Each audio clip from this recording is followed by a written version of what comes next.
Hey guys, how are you people doing today now? How body? How you guys finding the weather? It's so cold here. Well, anyways, if you are new to my channel, I just want to say a very big welcome, guys. My name is Biokwani, and on here I share lifestyle, fit, family, and career.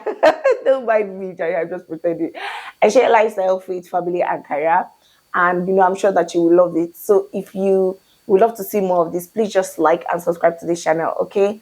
And if you're my returning subscriber, as always, mwah, I love you guys. Thank you so much for engaging on my content and just sticking with me, okay? Today, I'm back with another one for our students.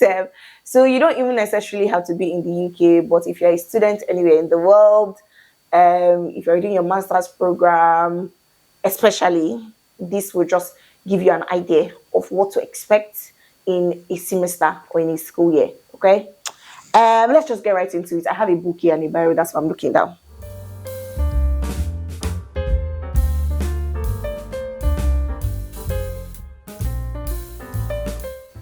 First thing that we have, and most common, are courseworks or essays.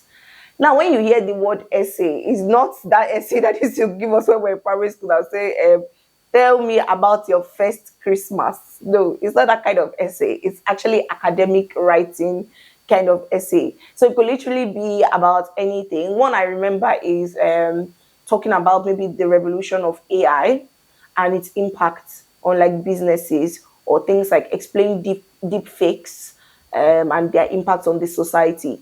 So you go ahead and do academic writing style where one second, guys.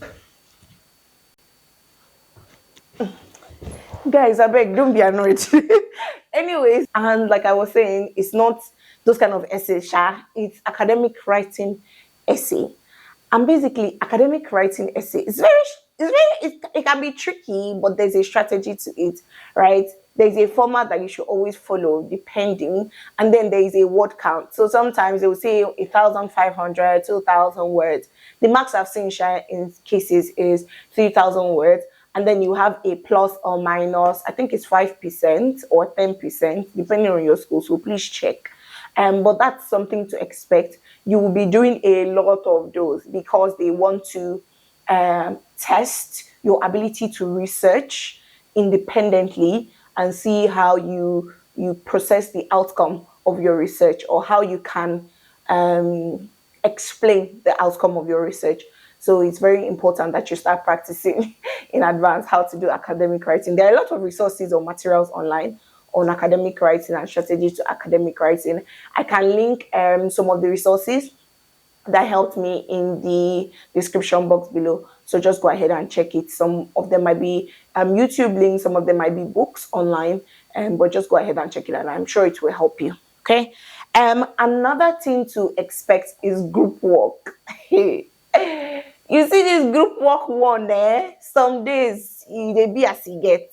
Now, there are two ways that you can expect the group work. Sometimes they will just randomly select people in your class and put them in a group. Sometimes some lecturers will tell you, go ahead and pick anybody, or maybe pick 5 people you want to be in your group, email me their names. And I even feel like that one is better. But you see that random one that they select, just pray that they put you with serious-minded people. Because if you went to school serious-mindedly to say, oh, I want to learn, there are some people that just went to school because I just want an additional degree. Let me just go. They don't really care. So one thing I would advise is from day one, you take initiative. You that you know what you're doing in school, take initiative and try to gather them together. You might be surprised. Sometimes they will be great-minded people and they're all happy to learn and contribute. But I also say don't expect don't expect too big, or like similar drive as yourself from other people, and when they don't give it, don't be that annoyed, and just be open. The strength of a group is not by how intelligent they are. Sometimes it just is based on how much time everybody is willing to contribute, and how resourceful these people in the group are. So somebody might not be good in researching, but they may be good in putting a great presentation together. So if you've done the research and you give them, they can put the PowerPoint together very well. Somebody might not be good in doing all of that, but they may be very good in what they call this talking now, public speaking. Yeah, so they'll be the one to give the presentation, because most times these group assignments, it ends up being do a PowerPoint slide, come and do a presentation. So just leverage on the strength of everybody. So not necessarily like their mental or like intelligence capacity, and say, oh, this one can do research, this one doesn't know anything. Don't do it like that.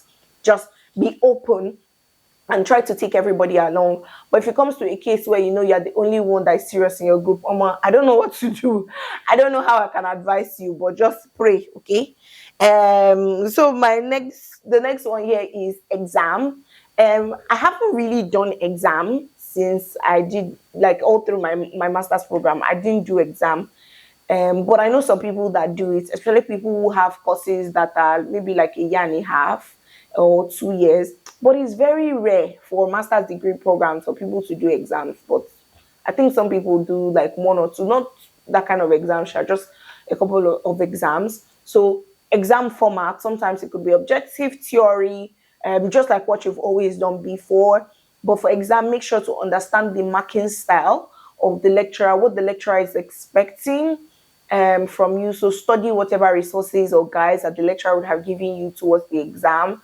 And yeah, that's basically it for exam. I think like everybody has written exams before, so it should not come as a shocker to you, but it will be pretty straightforward. So if you're doing exams, I don't think it will be paper based. It will highly likely be computer based, so CBT kind of exams. And so you will go to like maybe a class. Most universities have a class that just has like laptops everywhere, and then you use those rooms. We call them computer labs. You use those rooms and then write the exam. So it's hardly like paper and biro exams that I've seen for master's degree programs. Now, so the final thing and the bing bing or baba of them all is your dissertation or your thesis. I never know how to pronounce that word, dissertation. Which one is it? Anyway, your thesis or your project, like we call it in Nigeria, that's the final thing to expect during your master's coursework.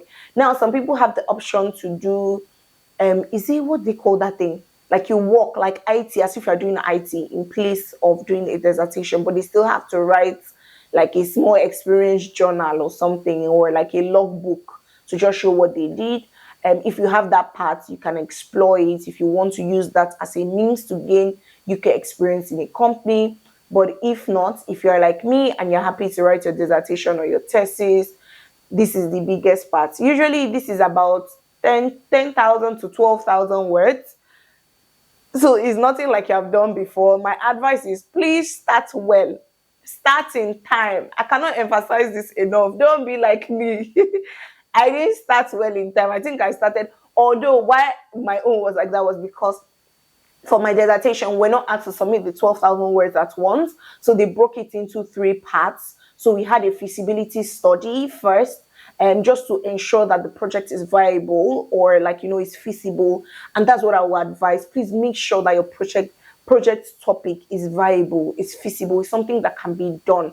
You are just meant to fill a gap with your project. Don't go and bring one crazy research topic that the project scope is so lengthy, you will not be able to finish it or capture all that you need to capture because of the time frame. If you're doing a PhD, that's when they will expect that kind of extensive study, like doing something really groundbreaking and starting from scratch. But because of the scope of the project or of the master's degree program, we're supposed to keep it very concise and compact, something viable, something that the scope of that project is not very wide. We can see the end of it. So I think that's just one tip that I should embrace. So yeah, mine was divided into 3. First of all, submitted a feasibility study to check that it could be done. I think that one was about 2,000 words or 2,500 words. Then thereafter, we submitted a research project. I think that one was about 7,500 words. And then a technical report.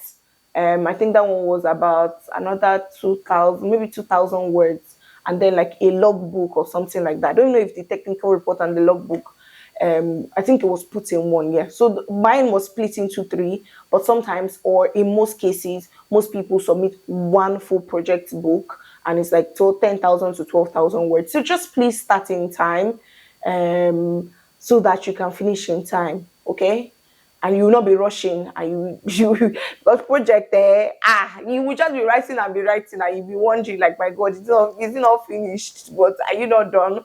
And then sometimes when you now get to a certain point, you now start to feel like, oh my God, these words are not enough, I need to put more words. And then why I say starting time, because sometimes you get to a certain point, you've written really over, you need to review what you've written so you can see where you can cut some words in some places. It can be a lot, so just start in time.